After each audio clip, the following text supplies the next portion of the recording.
Oh, wow, look at that. Why are you saying I look good? Better than I thought. Big guy, though. Hello. Better than I thought. Okay, here we go. Seth and the Met.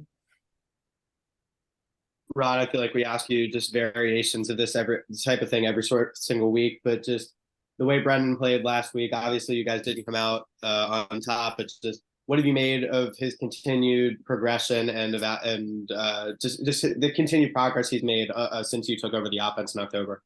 Well, obviously there's progression there.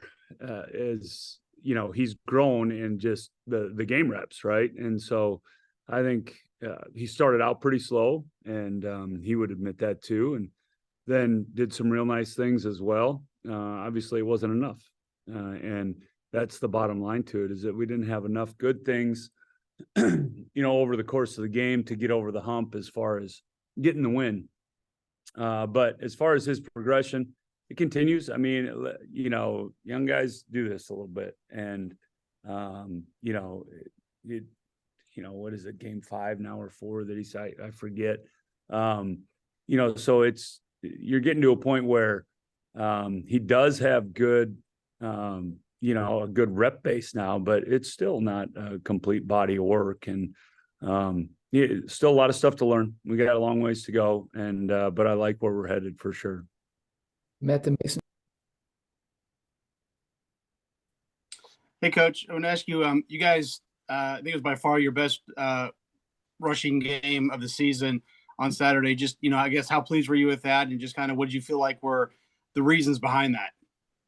Well, our inside 3 guys played really good. It kind of starts and ends there, right? And I think just the time on task that we put in the run game, we said a few weeks ago, we got to get more production out of our run game, and for the commitment that we're putting to it. And we did this week. And, a lot of it has to do with those guys up front and the tight ends too, and the backs and all those things. And certainly when it was working like it was, we weren't going to go away from it. Felt like we had good control of it that way, as far as, moving the ball with the run. And so really happy with it so far. Obviously that's one game. We got to do it again. Mason and Jack. Coach, forgive me if this is too simple of a question, but when you have three rushers where they're all averaging 4 yards a carry with Sorsby included, what does that do for a young quarterback to know that he's got the kind of running game where if he misses a couple throws, there's still another element of the offense that's working? Well, I think it takes a lot of pressure off, that when, you get to 2nd and 6 and you miss a throw and you still have the run available on 3rd down, or if you run it on 1st, get 2nd and 6 and miss the throw, that, you still have the run available, you're still in 3rd and medium, which is really, when you have the run game going, it provides you a lot more options. And I think there's great comfort from everybody on that. When you're in that situation. Now, the key is that we got to stay in that situation, and it still has to be productive. So I don't think it was a simple question. I think it was a good one. Jack and Daniel.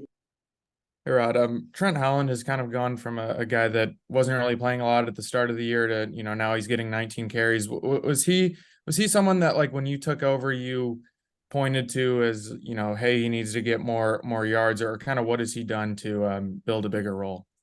Well, yeah, I mean, I don't think it was anything he didn't earn, right? So it's not like I came in and said, hey, we're just going to play this guy. That's not how football works. You got to earn it.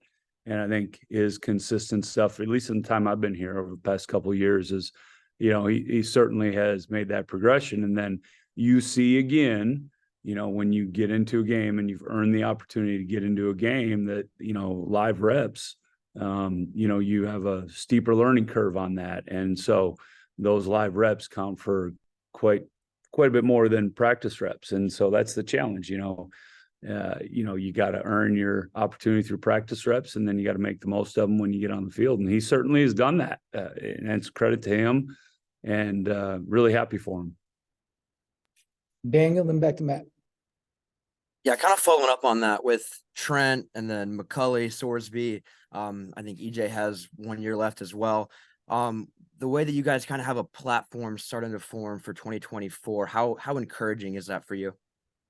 Good. I mean, listen, I think that, we're in the present right now with the bucket week and, but certainly have thought about those things in the future. Don't spend a lot of time on them.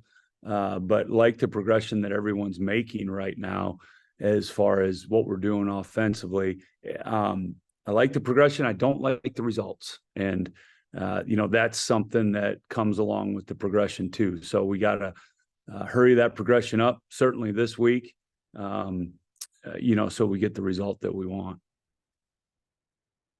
Matt and Seth.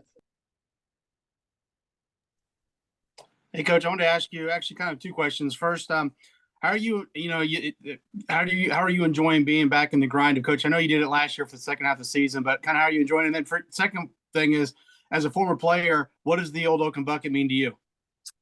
So first questions first, the grind is the grind. I think if anybody would honestly sit here and say that they enjoy the grind 100% of the time, I think they would be lying to you. I think they call it a grind for a reason, and you're in it. But it's what I know. It's what I've done, for 30 years now. So I understand it, and certainly parts of it are super exciting, and other parts are grinding.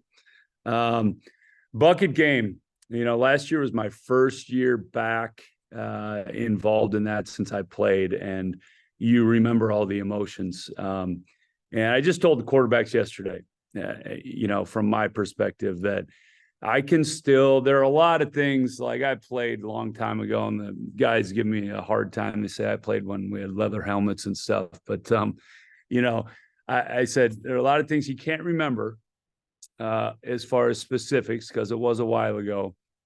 But the thing you can remember is the intensity of the game. And that has stayed with me my entire life. And so I shared that with them. So I'm excited for our players. I'm excited for our team this week that they get to feel that intensity. And because it is a special game, it is. Everyone knows about the bucket. And certainly looking forward to the challenge on Saturday. Seth, last one for Rod. Rod, hearing the questions about Trent reminded me. I know he went down a couple times in the Michigan State game, was shaken up. Just wanted to see if he, how he came out of that game health wise, if he's all good to go this week. Well, health questions, Coach Allen's answers, and he deals with all that. So I don't have an update for you on that. And if I did, I'd let Coach Allen do it anyway. So that's how I'm going to answer that one. All right. All right. Thanks, Rod. Thanks, guys. See ya.